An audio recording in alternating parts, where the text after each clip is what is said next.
David Frost has today told the EU to take Britain seriously in talks over a future trade deal. Time to reach an agreement is fast running out, but Lord Frost says that unlike Theresa May's government, his team will not blink first. Well, to discuss that and much more, we're joined by the former Shadow Home Secretary, Labour's Diane Abbott. Thank you very much for being on the show this morning, Miss Abbott. I just want to start on Brexit. You, of course, were a very strong campaigner for Remain. You'll have seen David Frost's words about saying the UK won't blink first in the negotiations. Do you think the chances of leaving without a trade deal are going up? I think there's a very real danger that we will leave without a proper deal.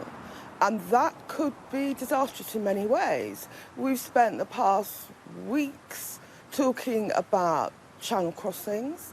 You're not going to be able to act effectively with migrants crossing the channel once you come out of the EU and we don't have the cooperation and we don't have the access to databases. Coming out without a deal would be detrimental in so many ways.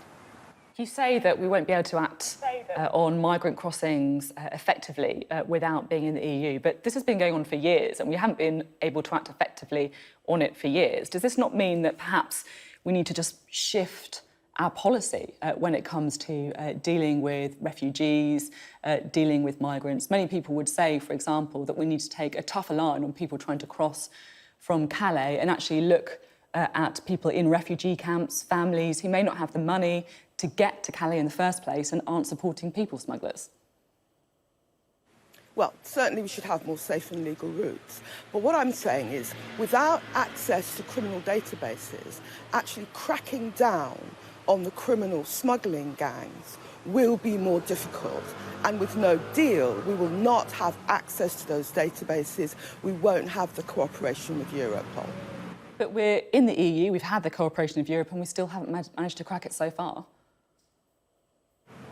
There's such a thing as things getting worse. Without access to databases and the cooperation with Europol, things could get worse.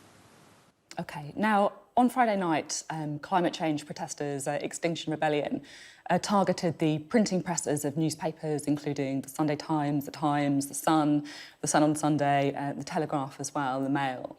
Do you have sympathy with what they were trying to do? I think it's important to remind ourselves is that direct action, which is what those actions were, is actually legal. We also saw over the weekend blockading of the port of Dover by far-right and anti-immigrant activists like Britain First and the EDL. These tactics are legal, whatever we think of the people practicing them. So what do you think of the tactics of Extinction Rebellion? The Labour MP Don Butler tweeted yesterday before deleting the tweet, "Bravo, Extinction Rebellion, excellent work." Did she get it right the first time, in your view? I can repeat what I've said. These are legal tactics, and we don't want to talk as if it's not illegal to take direct action, because direct action has been legal since the time of the suffragettes. I mean, there were reports this morning that the government is looking at reclassifying Extinction Rebellion as an organised crime group. Do you think that would be a good move? That would be ridiculous. They're not criminals. They are protesters and activists in the tradition of the suffragettes and the hunger marchers of the 1930s. I mean, you're saying that they're in the tradition of the suffragettes and the hunger marchers. I mean, some people listening to you may think that this is exactly the kind of worrying impact of cancel culture that some people are concerned about, trying to shut down voices that you disagree with, trying to stop the free press, and actually that you should be taking a much tougher line on Extinction Rebellion. I'm taking a tough line on people's freedoms under law. We don't want to, in the COVID era, move into a time when people's freedoms are being clamped down on. Direct action is a legal tactic. It was used by the far right in Dover this weekend, and the same papers complaining about blockades were not complaining about anti-immigrant activist blockade in Dover, and actually blockading ports is potentially far more damaging to the British economy than what happened at the newspaper plants. I just want to read Labour's response to Extinction Rebellion, which was: a free press is vital for our democracy. People have the right to read the newspapers they want. Stopping them from being distributed and printers from doing their jobs is wrong. Do you agree with the official Labour line on this, then? I think it's right that people do have the right to read what newspapers are saying, the articles, the commentary and so on. Fortunately, every single word that these newspapers are saying is available online. It's interesting because on Extinction Rebellion and also on other issues as well, it feels as if the Labour Party under Keir Starmer have been reluctant to take a strong position in the culture war, if you like. They've been reluctant to criticise too strongly on either side. It feels as if the party has really shifted, I guess, from the left to the centre. Are you comfortable with the way that the Labour Party is going under Keir Starmer? I don't think Keir Starmer would say we've shifted from the left. One of the things he said after he was elected as leader, that it was important to hold on to our values and it was important not to abandon our newfound radicalism.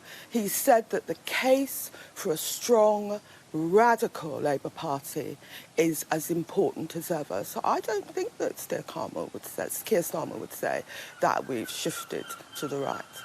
It sounds a little bit like you're trying to remind Keir Starmer about some of the things that he said in the past. Do you think that he was happy to appear more left-wing, more pro-Corbyn during the leadership election to try and get votes? You may say that. I couldn't possibly comment. All I'm telling you is, on the record, Keir Starmer has been very clear that we shouldn't abandon the radicalism we found in the Corbyn era. OK, even though it led the party to the worst defeat since 1935? I'm only telling you what Keir Starmer said. OK.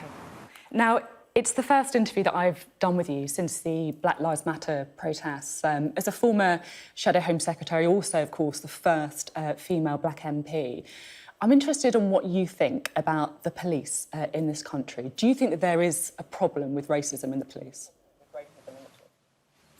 Well, the figures don't lie. Black people are disproportionately likely to be stopped and searched. Black people are disproportionately likely to have handcuffs used on them. Even under the COVID legislation, black people were disproportionately likely to have fines applied to them. So it does appear, if you look at the figures, that black people are disproportionately affected by the way the criminal justice system operates. And of course, my colleague David Lammy talked about this in relation to the courts. Do you think that we need to relook at the policy on stop and search as a result of that? Well, I think the Tories could do worse than revisit some of the policies that Theresa May was trying to bring forward. Theresa May, actually, don't agree with her on a lot of things, but she understood that stop and search was potentially a problem for relationships between young people and the police and ethnic minority communities and the police. So the Tories could revisit her efforts to bring down the level of non-evidence-based stop and search. Of course, we all agree with evidence-based stop and search, but it's non-evidence stop and search, random stop and search, which causes problems. And just finally, while I've got you, the former Labour Home Secretary, Jackie Smith, has been unveiled as one of the latest signings on Strictly Come Dancing. I've got to ask, have they ever approached you about it? Would you do it if they did? They have, and I turned them down. I couldn't possibly do it. I think Jackie's very brave. How come you felt you couldn't possibly do it? Because you'll be surprised to know I'm not someone with natural rhythm, and I didn't want it exposed to millions of television viewers. That seems like a very fair response to me. Diane Abbott, thank you very much for being on the programme this morning. Thank you.